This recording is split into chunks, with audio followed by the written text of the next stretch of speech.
ಗಂಡನಿಗೆ ಗುಡ್ ಬಾಯ್, ಪ್ರಿಯಕರನ ಜೊತೆ ಎಸ್ಕೇಪ್. ಇದು ಕೂಡ ಅದೇ ರೀತಿಯಾದಂತಹ ಒಂದು ಸ್ಟೋರಿ. ಸಂಸಾರದಲ್ಲಿ ಗಂಡನ ಜೊತೆ ನೆಟ್ಟಗಿರಿ ಅಂತಂದರೆ ಇಲ್ಲ, ಬೇಕಾಗಿಲ್ಲ, ನನಗೆ ಪ್ರೀತಿಸ್ತವನೇ ಬೇಕು.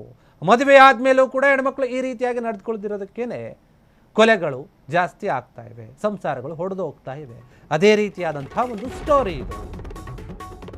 ಇಬ್ಬರ ಸಾವಿಗೆ ಕಾರಣವಾಗಿದ್ದಾರೆ ಮಹಿಳೆ, ಕಾರಣವಾಗಿದೆ. ಈಗ ಅರೆಸ್ಟ್ ಕೂಡ ಆಗಿದ್ದ.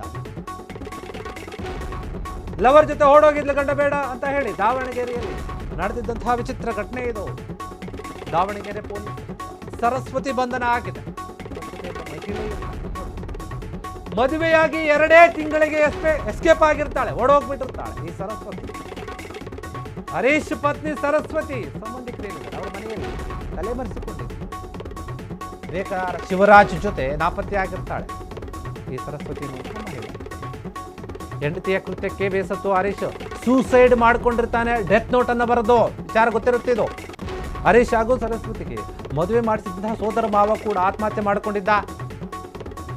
ಈ ಘಟನೆ ರಾಜ್ಯದಾದ್ಯಂತ ಸಂಚಲನವನ್ನು ಮೂಡಿಸಿತು. ಬರೀ 45 ದಿನಕ್ಕೆ ಇದಾಗಿತ್ತು. ಸರಸ್ವತಿ ವಿರುದ್ಧ ರಾಜ್ಯಾದ್ಯಂತ ಆಕ್ರೋಶ ಕೂಡ ವ್ಯಕ್ತವಾಗಿತ್ತು. ಹೆಂಗ್ ಮಾಡಿಬಿಟ್ಲಲ್ಲ ಈ ಹೆಣ್ಮಗಳು ಅಂತ ಹೇಳಿ. ಮದುವೆ ಆಗಿರ್ತಾನೆ, ಮದುವೆ ಆದ ಗಂಡ ಬೇಡ, ನನಗೆ ಪ್ರಿಯಕರನೇ ಬೇಕು. ಲವ್ ಮಾಡಿರ್ತಾಳೆ ಮದುವೆ ಮುನ್ನ. ಈ ವಿಚಾರ ಮದುವೆ ಮಾಡಿಸೋರಿಗೆ, ಮದುವೆ ಆಗೋನ್ಗೆ ಇಬ್ರಿಗೂ ಕೂಡ ಗೊತ್ತಿರಲ್ಲ ಅನ್ಸುತ್ತೆ. ಮದುವೆ ಆಗೋ ತನಕ ಸುಮ್ಮನೆ ಇತ್ತು. 1.5 ತಿಂಗಳಾಗಿ, 1.5-2 ತಿಂಗಳಾಗಿ, ಅದೇ 45 ದಿನ ಆದಮೇಲೆ ಎಸ್ಕೇಪ್ ಆಗಿರ್ತಾಳೆ. ಇನ್ನು ಹೆಂಡತಿ ಬೇರೆಯವ್ರ ಜೊತೆ ಓಡೋದ್ರೆ ಗಂಡ ಹೆಂಗ್ ಸಹಿಸ್ಕೊಳ್ತಾನೆ? ಮನಸ್ಸು ಚೂರು ಆಗುತ್ತೆ, ನೋವಾಗುತ್ತೆ, ಅವಮಾನ ಆಗುತ್ತೆ. ನೆರೆಹೊರೆಯವರು ಕೇಳುವಂತಹ ಪ್ರಶ್ನೆಗಳಿಗೆ ಉತ್ತರ ಕೊಡಬೇಕಾಗುತ್ತೆ. ಅವರು ಆಡ್ಕೊಂಡು ನಕ್ಕಾಗ, ಗೇಲಿ ಮಾಡಿದಾಗ ತಲೆ ತೆಗೆಸ್ಕೊಂಡು ಹೋಗಬೇಕಾಗತ್ತೆ.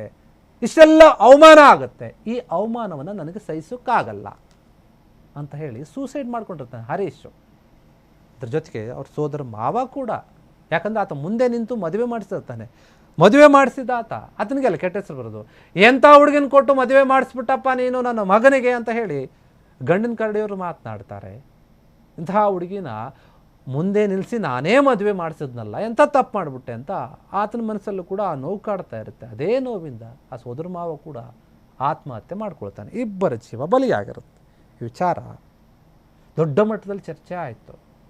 ಮದುವೆ ಆದಮೇಲೆ ಯಾಕೆ ಹಿಂಗೆ ಹೆಣ್ಮಕ್ಳು ನಡೆದುಕೊಳ್ತಾರೆ? ಮದುವೆಗೆ ಮುಂಚೆ ನೀವೇನಾದರೂ ಮಾಡ್ಕೊಂಡು ಹಾಳಾಗೋಗ್ಬಿಡಿ. ಮದುವೆ ಆದಮೇಲೆ ಆದ್ರೆ ನೆಟ್ಟಗಿರಿ. ಅದು ಮನಸ್ಸಲ್ಲಿ ಬರಬೇಕು. ಗಂಡು ಮಕ್ಳಿಗೂ ಅಷ್ಟೇ, ಹೆಣ್ಮಕ್ಳಿಗೂ ಅಷ್ಟೇ. ಹೆಣ್ಮಗಳು ಮಾಡಿದ್ದಾಳೆ, ಗಂಡು ಮಕ್ಕಳು ಕೂಡ ಈ ಒಂದು ವಿಚಾರದಲ್ಲಿ ಇರ್ತಾರೆ ಕೆಲವರು.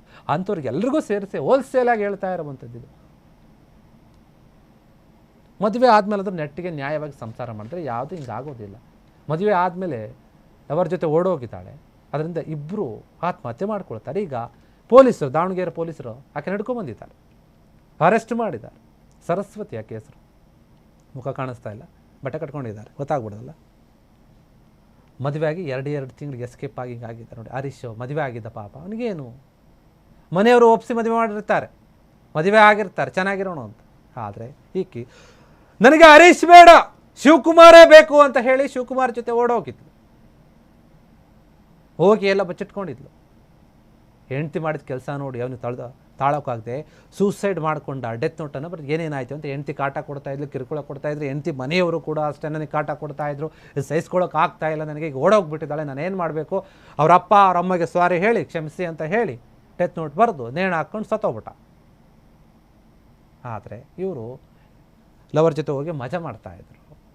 ಆದರೆ ತಪ್ಪು ಮಾಡಿದ್ಮೇಲೆ ಶಿಕ್ಷೆ ಅನುಭವಿಸ್ಬೇಕಲ್ಲ. ಈಗ ಪೊಲೀಸ್ ಹಿಡ್ಕೊಂಬಂದಿದ್ದಾರೆ, ಅರೆಸ್ಟ್ ಮಾಡಿದ್ದಾರೆ, ಒಳಗೆ ಹಾಕ್ತಾರೆ. ಇದ್ರ ಬಗ್ಗೆ ಇನ್ನೂ ಕೂಡ ತನಿಖೆ ನಡೆಸ್ತಾ ಇದ್ದಾರೆ. ಈ ವಿಚಾರ ಏನು, ಇಂತಹ ವಿಚಾರಗಳು ಪದೇ ಆಗ್ತಾ ಇವೆ. ಇದ್ರ ಬಗ್ಗೆ ಇನ್ನೂ ಯಾವಾಗ ಬುದ್ಧಿ ಕಲ್ತ್ಕೊಳ್ತಾರೋ ಗೊತ್ತಿಲ್ಲ. ಮದುವೆ ಆದಮೇಲೆ ಕೂಡ ನ್ಯಾಯವಾಗಿರೋಕ್ಕೆ ಇವರಿಗೆ ಏನು ರೋಗ ಅಂತ ಗೊತ್ತಿಲ್ಲ. ಕ್ಷಣ ಕ್ಷಣದ ಸುದ್ದಿಗಳಿಗಾಗಿ ಫ್ರೀಡಂ ಟಿವಿ ಸಬ್ಸ್ಕ್ರೈಬ್ ಮಾಡಿ, ಲೈಕ್ ಮಾಡಿ ಹಾಗೂ ಫಾಲೋ ಮಾಡಿ.